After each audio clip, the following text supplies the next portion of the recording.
Should a new writer look at writing as a fun endeavor, or should they really check themselves in the beginning and say, okay, is this something I want to take on? The time commitment, time away from maybe friends and family. Maybe there are going to be parts that won't be so joyous. It's a great question. And yeah, absolutely do it because it's fun. There's no other reason to do it. And if it's not completely fun, do anything else. Find what is fun for you. If there was something that was a hobby for you that you loved, but you didn't want to take it on as a career, could you say the same for writers? Maybe they just want to write for the sheer joy of it, for creating characters, but they don't want the pressure of having to pitch and have to pay their car payment based on whether they sell a script or not. Yeah, of course. Yeah. No, that's one of the most satisfying experiences I get from writing. Yeah, the fact that I get paid well to write is separate from my experience of writing. I mean, if I didn't make a dime from anything I wrote the rest of my life, I would still write. I mean, it's because it's so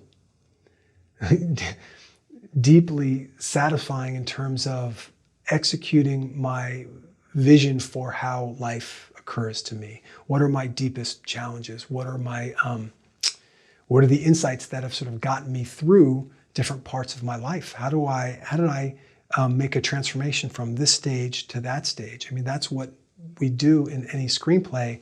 And if I'm writing about an astronaut or this or that, I've never been an astronaut, but I've written about several.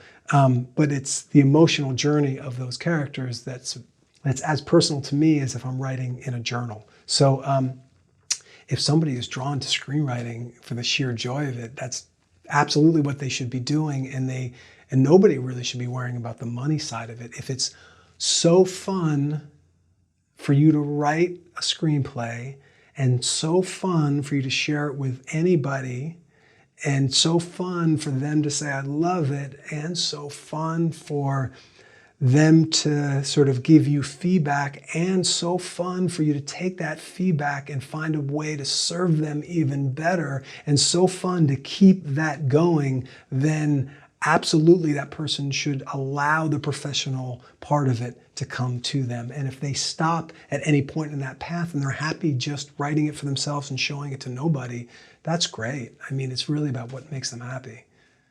Is that the litmus test? Is it fun? Yeah. Really? So is that how you approach most things in life, though? It has to be where it's not creating huge amounts of stress for you?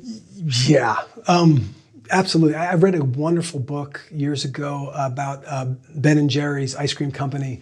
I loved it so much. I cried when I finished reading it, and it was because they, to my mind, had a beautiful vision of fun and business. It's show and it's business. And the way they articulated it was this double bottom line. Anything they did had to be fun and it had to be profitable, right? And the truth is, if you approach it the right way, you absolutely can do both. And if you're not seeing the way to do both, have something be profitable and lucrative and fun and easy, you're not looking in the right direction. It's probably like right behind you. You got to turn around and look someplace else. But it really is. And in my writing process or my life, certainly things come up and it feels there's a resistance or something's not easy. And then that's just a reminder to go, dude, it's, you're forcing it. It's too much. And then I go, okay, well, what's the easy way? What's the easy way? And then oftentimes it's stopping and breathing or not thinking about it. Think about something else that is easy in the moment and then going to that. And when I hold those spaces open, the easy ways come. Have you had people challenge you, students, mentees, that say work isn't supposed to be fun, aside from this interview where I'm playing the devil's advocate here? But I love it. Well, it's, that's the standard, right? So,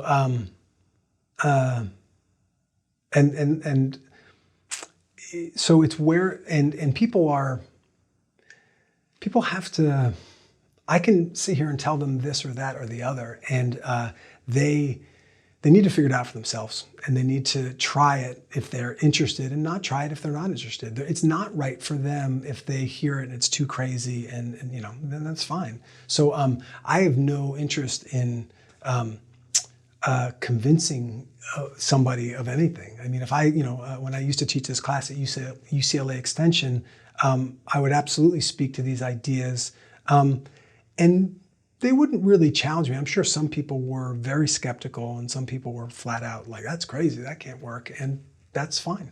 It certainly can't work for them if that's the way they think, and it might work for you even if you're skeptical if you try it.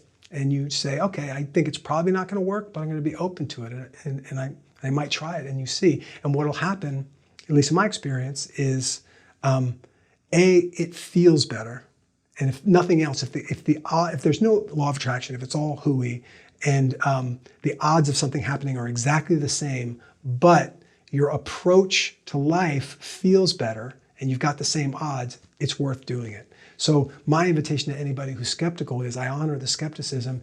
Try it out. See if you enjoy it more. See if the odds are at least the same of getting what you want as soon as you want. And see if you don't have the experience that I've had, and I've seen pretty much everybody that embraces the theory have, you actually get things faster because I'm open to opportunities in a way that's different when I'm closed off and I'm focused on, oh crap, this is going to happen, I'm scared of that, or this didn't happen, or I'm not good enough, or I'm an imposter, or all these things, these voices that come up. It's good to notice that they're there and just let them go. And if we spend too much time on them, or if we spend any time, just notice them like the wind and let it go through, because the more we sort of give them attention, the more we're sort of limiting ourselves. So you're also not attached to other people's opinions, it sounds like too, which is a beautiful place to be. It's the best place to be because I'm here to serve my audience. So if I have, I'll have a bunch of ideas in my script that I've put down, and when I get feedback, it's not me getting feedback. It's like these ideas came to me, they're in service to the audience. And my job is to sort of get out of the way and just whatever the best idea from anywhere to better serve the audience. And so when I get feedback and criticism, if there's any piece in that that's going to be more of service to the audience, awesome. And if it's not going to be in service, okay, fine. Thanks for at least, trying to give me feedback, So does that answer your question? It does, yeah.